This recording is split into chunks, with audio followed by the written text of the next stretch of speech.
Hello friends, welcome to wonder women Telugu. Friends, ఈ వీడియోలో మనం ఆర్పిఎఫ్ అండ్ ఎన్టీపీసీకి సంబంధించిన థర్డ్ మినీ మాక్ టెస్ట్ అనేది డిస్కస్ చేసుకుందాం. నేను ఆల్రెడీ 2 మినీ మాక్ టెస్ట్లు అలాగే వేరే మాక్ టెస్ట్లు కూడా అప్లోడ్ చేయడం జరిగింది. ఒకవేళ ఎవరైనా చూడనట్టయితే మన ఛానల్లోకి వెళ్ళి చూడండి. మన ఛానల్ ఎవరైనా ఫస్ట్ టైం చూస్తున్నట్టయితే సబ్స్క్రైబ్ చేసుకోండి ఫ్రెండ్స్. అలాగే ఈ వీడియోని మీ ఫ్రెండ్స్ ఎవరైనా సరే ఆర్పిఎఫ్కి కానీ ఎన్టీపీసీకి కానీ ప్రిపేర్ అవుతున్నట్టయితే వాళ్ళకైనా షేర్ చేయండి. మాక్ టెస్ట్లు అనేవి మన ప్రిపరేషన్లో భాగంగా చేసుకుంటే చాలా మనకి యూజ్ అవుతాయి ఫ్రెండ్స్. క్వశ్చన్స్ ఎలా వస్తున్నాయి, అలాగే మాక్ టెస్ట్ల వల్ల మనకు అథమెటిక్ అండ్ రీజనింగ్లో చాలా మోడల్స్ అనేవి కవర్ అవుతాయి. కాబట్టి అందరూ కూడా వీడియోని చివరి వరకు చూడండి. సో ఇంక లేట్ చేయకుండా మనం వీడియోలోకి వెళ్ళిపోదాం. తెలుసు కదా, మనకి మినీ మాక్ టెస్ట్లో ఎప్పుడు కూడా జనరల్ అవేర్నెస్కి సంబంధించి 10 క్వశ్చన్స్, అథమెటిక్కి సంబంధించి 5 క్వశ్చన్స్, అలాగే రీజనింగ్కి సంబంధించి 5 క్వశ్చన్స్, టోటల్ 20 మార్క్స్కి మనం కండక్ట్ చేసుకుంటాం కదా. సో క్వశ్చన్స్ అనేవి తెలుగు అండ్ ఇంగ్లీష్లో కూడా ఉంటాయి, ఎవరు కూడా ఇబ్బంది పడకుండా. సో ఇంకా టెస్ట్లోకి వెళ్ళిపోదాం. ఫస్ట్ క్వశ్చన్ చూద్దాం. సింధులోయ నాగరికత యొక్క ముఖ్యమైన ప్రదేశం హరప్ప ఏ నది ఒడ్డున ఉంది? ఆన్సర్ వచ్చేసి రావి అనే నది ఒడ్డున హరప్ప అనే ప్రదేశం ఉంది. సో నెక్స్ట్ క్వశ్చన్ చూద్దాం. ఆర్థిక వ్యవస్థలో జీడిపి యొక్క పూర్తి రూపం ఏమిటి? అంటే జీడిపి ఫుల్ ఫామ్ ఇక్కడ అడుగుతున్నారు మనల్ని. ఇంగ్లీష్లో అయితే గ్రాస్ డొమెస్టిక్ ప్రోడక్ట్ అంటారు జీడిపి అంటే, తెలుగులో అయితే స్థూల దేశీయోత్పత్తి అంటారు. సో ఆన్సర్ వచ్చేసి మనకి ఆప్షన్ సి. నెక్స్ట్ క్వశ్చన్ చూద్దాం. రెండు ప్రయోజనం పొందే రెండు వేర్వేరు జీవుల అనుబంధాన్ని ఏమంటారు? ఆన్సర్ ఆప్షన్ సి, సహజీవనం. నెక్స్ట్ క్వశ్చన్ చూద్దాం. సెంట్రల్ బ్యూరో ఆఫ్ ఇన్వెస్టిగేషన్ యొక్క చైర్మన్ ఎవరు? మనకు ఆన్సర్ వచ్చేసి ఆప్షన్ బి, ప్రవీణ్ సూద్.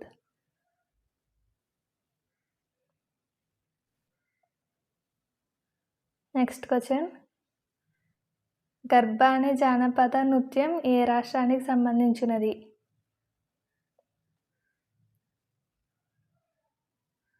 మనకు ఆన్సర్ వచ్చేసి ఏ, గుజరాత్.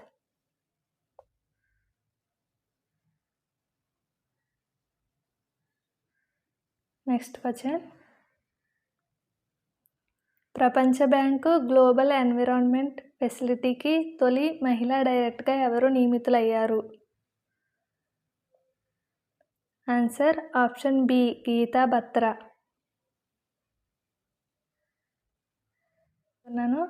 ఇంగ్లీష్లో క్వశ్చన్స్ కూడా ఉన్నాయి కాబట్టి చూడండి. ఇంగ్లీష్లో ఎగ్జామ్ రాసేవాళ్ళు 2 లాంగ్వేజ్లో నుండి క్వశ్చన్స్ చదవాలంటే టైం వేస్ట్ అవుతుందని నేను ఓన్లీ ఒక లాంగ్వేజ్లోనే చదువుతున్నాను. So next question. క్రింది జీవులలో అన్ని జీవులకు శక్తి యొక్క అంతిమ వనరు ఏది? ఆన్సర్ ఆప్షన్ 2, సూర్యుడు.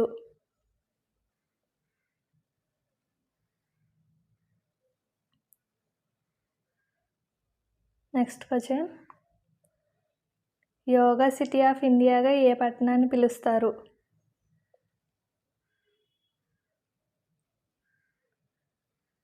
Answer option B, Dibrugarh. Friends, నేను చెప్పే ఈ టాపిక్స్ అన్నీ కూడా చాలా ఇంపార్టెంట్. నేను ఫస్ట్ ఒక వీడియో చేశాను, మనకి జనరల్ అవేర్నెస్లో ఏ టాపిక్స్ అనేవి ఇంపార్టెంట్ అనేవి. మ్యాక్సిమం ప్రీవియస్ పేపర్స్లో ఆ టాపిక్స్ నుండి అనేది మనకు క్వశ్చన్స్ వస్తున్నాయి కాబట్టి నేను ఆ టాపిక్స్ నుండే క్వశ్చన్స్ తీసుకుని ప్రిపేర్ చేస్తున్నాను. దీనివల్ల కూడా మీకు చాలా కవర్ అవుతాయి, చాలా క్వశ్చన్స్ అనేవి కవర్ అవుతాయి. మీకు తెలియని క్వశ్చన్స్ ఉండొచ్చు, అలాగే వచ్చినవి ఆల్రెడీ ఇంతకుముందు చదివినవి ఎంతవరకు గుర్తున్నాయని కూడా టెస్ట్ చేసుకోవడానికి కూడా అవకాశం ఉంటుంది. సో 9th క్వశ్చన్ చూద్దాం.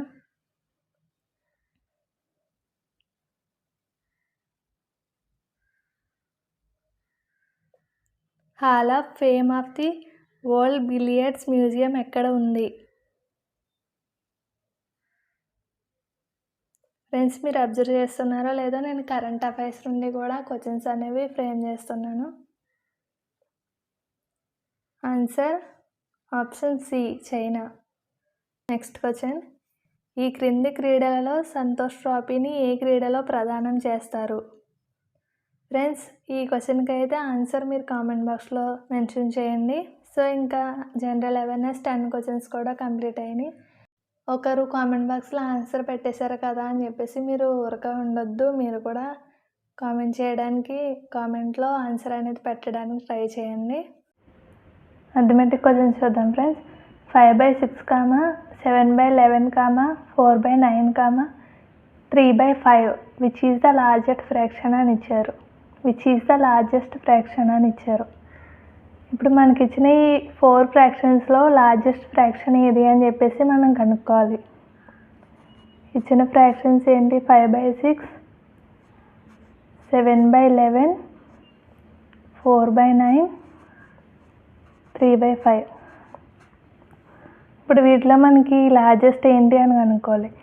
ఇవి ఒక్కొక్కరు ఒక్కొక్క విధంగా కనుక్కుంటారు ఫ్రెండ్స్. నేను యూజ్ చేసే ట్రిక్ ఏంటంటే ఫస్ట్ 2 ఫ్రాక్షన్స్ తీసుకుంటాను, తర్వాత 2 ఫ్రాక్షన్స్ తీసుకుంటాను. సో అలా ఇందులో పెద్ద ఫ్రాక్షన్ ఏది అని చెప్పేసి నేను కనుక్కోవడం జరుగుతుంది.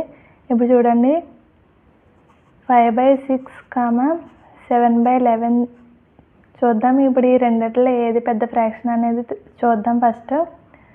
ఇప్పుడు చూడండి, వీటి డినామినేటర్స్ ఉన్నాయి కదా, వీటిని మల్టిప్లై చేద్దాం. రెండిటిని కూడా, డినామినేటర్ని, న్యూమరేటర్ని, అలాగే ఇలా కూడా మల్టిప్లై చేద్దాం.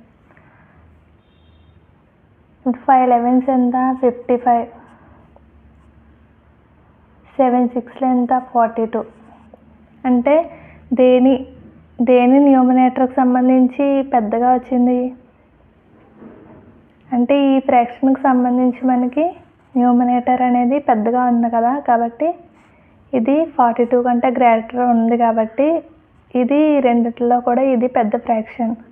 అలాగే ఈ రెండు చూద్దాం. ఇప్పుడు సేమ్ ఇలాగే మల్టిప్లై చేద్దాం. 5 4s 20, 9 3s ఎంత? 27.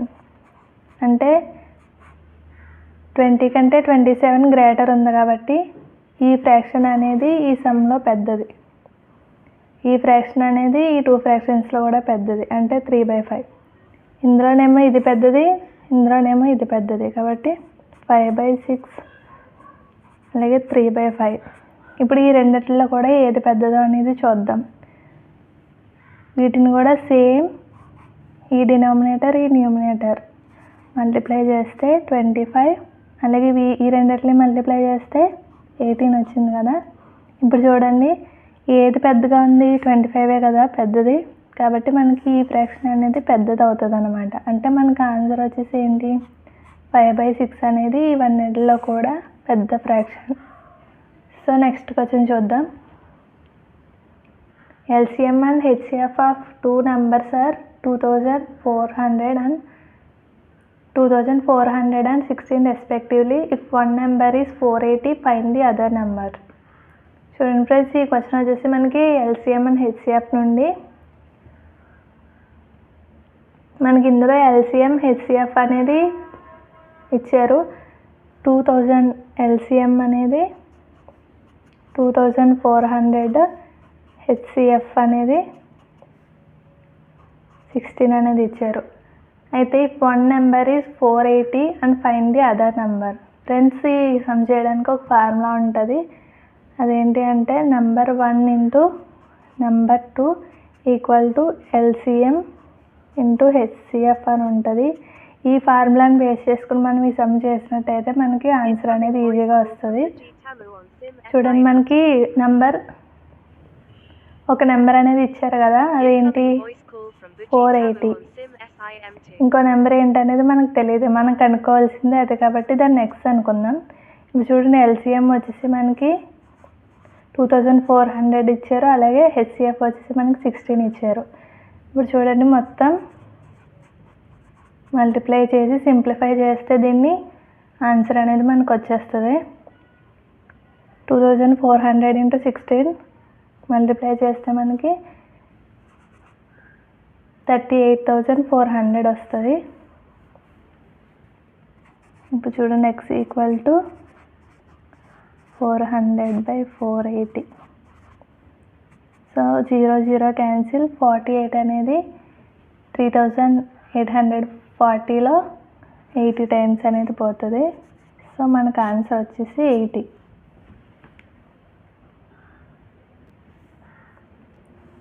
నెక్స్ట్ క్వశ్చన్ చూద్దాం friends. Rahul buys an old bat for 2,320 and spends 180 on its repairing. If he sells it for 2,400, then what is the loss percentage? చూడండి ఫ్రెండ్స్, రాహుల్ అనే ఒక వ్యక్తి ఒక బ్యాట్ని, ఒక ఓల్డ్ బ్యాట్ని అనేది 2,320 రూపాయలకి కొన్నాడంట. అలాగే దాన్ని రిపేర్ చేయించడం కోసం 180 రూపీస్ ఎక్స్ట్రాగా ఖర్చు పెట్టాడు.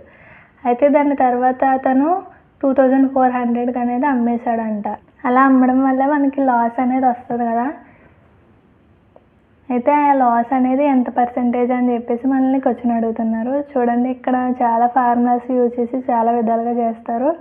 అలా కాకుండా మనం పర్సంటేజెస్ అనే టాపిక్ మీద బేస్ చేసుకుని పర్సంటేజ్ ఎంత చూద్దాం. యాక్చువల్లీ ఈ క్వశ్చన్ వచ్చేసి మనకి ప్రాఫిట్ అండ్ లాస్ నుండి. చూడండి, బ్యాట్ అయితే 2,320కి కొన్నాడు. అలాగే దీని మీద ఎంత స్పెండ్ చేశాడు? 180 ఎక్స్ట్రాగా స్పెండ్ చేశాడు రిపేర్ చేయడం కోసం. టోటల్గా ఎంత అయింది? 2,500 అనేది అయ్యింది. కానీ అతను ఎంతకు అమ్మేశాడు? 2,400కి అమ్మేశాడు.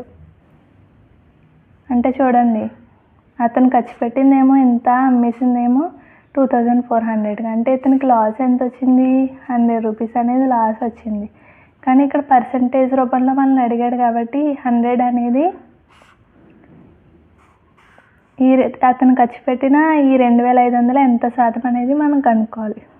ఇక్కడ చూడండి, మనకి పర్సంటేజ్ 1% అంటే మనకి 25 కదా. అంటే చూడండి, క్లియర్గా తెలుస్తుంది. 1% అంటే 25 అయినప్పుడు మనకి 425 అయితే 100 అవుతుంది కదా. సో ఇక్కడ 2,500లో 100 అనేది 4% అన్నమాట. అంటే మనకు ఆన్సర్ వచ్చేసి 4%. సో నెక్స్ట్ క్వశ్చన్ చూడండి friends. What is the area of a right angle isosceles triangle whose hypotenuse is 5 centimetres long? Friends, ఈ క్వశ్చన్ వచ్చేసి మెన్సురేషన్ టాపిక్ నుండి. మెన్సురేషన్ టాపిక్ కూడా చాలా ఇంపార్టెంట్ మనకి ఆర్పిఎఫ్లో. ఈ టాపిక్ నుండి మనకి 2 నుంచి 3 క్వశ్చన్స్ కూడా మనం ఎక్స్పెక్ట్ చేయొచ్చు. ఇప్పటి వరకు అయితే ఈ టాపిక్ మీద మనం క్వశ్చన్ అనేది ఒక క్వశ్చన్ కూడా డిస్కస్ చేసుకోలేదు. సో ఇప్పుడు చూద్దాం. మనం రైట్ యాంగిల్ ఐసోస్కేల్స్ ట్రయాంగిల్ యొక్క ఏరియా ఎంత అనేది కనుక్కోవాలి. అసలు రైట్ యాంగిల్ ఐసోస్కేల్స్ ట్రయాంగిల్ అనేది ఎలా ఉంటుంది? 2 భుజాలు ఈక్వల్గా ఉంటాయి. అలాగే ఒకటి అనేది పెద్దగా ఉంటుంది కదా. దీన్నే మనం హైపోటెనస్ అంటాం. హైపోటెనస్ అంటే తెలుగులో కర్ణము అంటాం కదా. సో చూడండి, ఇప్పుడు ఈ భుజాలు 2 కూడా మనకి ఈక్వల్గా ఉంటాయి. ఈ ట్రయాంగిల్లో వచ్చేసి హైపోటెనస్ అనేది ఈ 2 భుజాల కంటే పెద్దగా ఉంటుంది. సో మనకి దీని వాల్యూ అనేది ఇచ్చారు 5 సెంటీమీటర్స్ అంట. అయితే మనకి ఈ 2 భుజాల యొక్క వాల్యూ ఇవ్వలేదు, కానీ మొత్తం ఈ ట్రయాంగిల్ యొక్క ఏరియా అయితే మనల్ని కనుక్కోమంటున్నారు. ఏరియాకి మనకి ఫార్ములా తెలుసు, ఏంటి? ½ BH కదా. అయితే మరి మనకి ఏరియా కనుక్కోవాలంటే ఈ భుజం ఎంతో ఒకటి తెలిసినా మనకు సరిపోతుంది. ఎందుకంటే 2 ఈక్వల్గా ఉన్నాయి కాబట్టి బేస్ తెలిసినా హైట్ తెలిసినా కూడా మనం ఈ సమ్ అనేది సాల్వ్ చేయగలుగుతాం. కాబట్టి ఫస్ట్ మనం ఒక భుజం యొక్క వాల్యూ అనేది తెలుసుకోవాలి. కాబట్టి మనకి అది తెలుసుకోవడానికి హైపోటెనస్ ఒకటి ఉంటే సరిపోతుంది. మనం చిన్నప్పటి నుండి నేర్చుకున్నాం ఏంటి? కర్ణము స్క్వేర్ ఈజ్ ఈక్వల్ టు భుజము స్క్వేర్ ఇంటూ భుజము స్క్వేర్ అని నేర్చుకున్నాం కదా. సో ఆ ఫార్ములాని ఇక్కడ అప్లై చేస్తే మనకి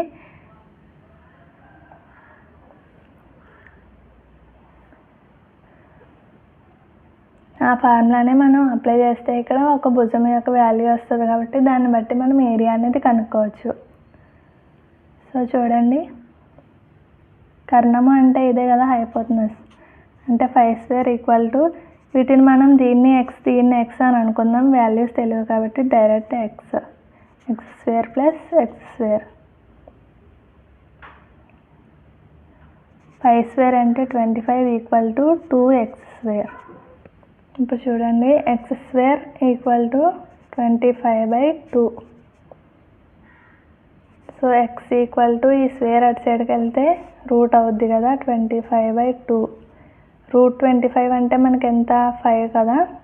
సో 2కి రూట్ ఎంత √2 అని డైరెక్ట్గా వేసుకుంటాం. ఇప్పుడు మనకి ఒక x వాల్యూ అనేది వచ్చింది. ఇప్పుడు ఆ x వాల్యూ అనేది మనం ఈ x ప్లేస్లో వేసుకుంటే మనకి మొత్తం ఈ ట్రయాంగిల్ యొక్క ఏరియా ఎంత అనేది మనం కనుక్కోవచ్చు. మనకి ఏరియా యొక్క ఫార్ములా ఎంత, ½ BH కదా. సో చూడండి 1/2 ఇంటూ బేస్ అన్నా ఇక్కడ బేస్ అన్నా హైట్ అయినా కానీ x రెండు కూడా ఈక్వల్గా ఉన్నాయి కాబట్టి రెండిట్లకి కూడా మనం 5/√2 అనేది వేసుకుంటాం. ఇప్పుడు దీన్ని సాల్వ్ చేస్తే మనకు ఆన్సర్ అనేది వస్తుంది. 1/2 ఇంటూ 25 √2 ఇంటూ √2 మనకి 2 వస్తుంది. ఇప్పుడు చూడండి 25/4 అంటే మనకు ఆన్సర్ ఎంత వచ్చింది, 6 4 24 కదా. సో 6.24 పోతే ఇంకా 10 ఉంటుంది 2 టైమ్స్, అలా మళ్ళీ 5 టైమ్స్, మొత్తం 6.25 సెంటీమీటర్స్ 25 అనేది వస్తుంది. సో మనల్ని ఏరియా అడిగాడు కాబట్టి cm² అని రాసుకుంటాం. సో ఫ్రెండ్స్, ఫిఫ్త్ క్వశ్చన్ అనేది మీరు సాల్వ్ చేసి దానికి ఆన్సర్ కామెంట్ సెక్షన్లో పెట్టండి. ఇప్పుడు రీజనింగ్ క్వశ్చన్స్ చూద్దాం. రీజనింగ్లో ఫస్ట్ క్వశ్చన్ డైరెక్షన్స్ టాపిక్ నుండి. మనం ఈ టాపిక్ నుండి కూడా ఇంతవరకు ఒక్క క్వశ్చన్ అయినా డిస్కస్ చేసుకోలేదు. సో ఫస్ట్ క్వశ్చన్ చూద్దాం. Anand starts walking towards east. After walking 20 meters, he turns left and walks 50 meters. And finally, he turns left and walks 20 meters. In which direction and how far is he now from the starting point? చూడండి, ఆనంద్ అనే ఒక వ్యక్తి east వైపు నడుస్తూ అంటే తూర్పు దిశగా నడుస్తూ ఉన్నాడంట. చూడండి మనకి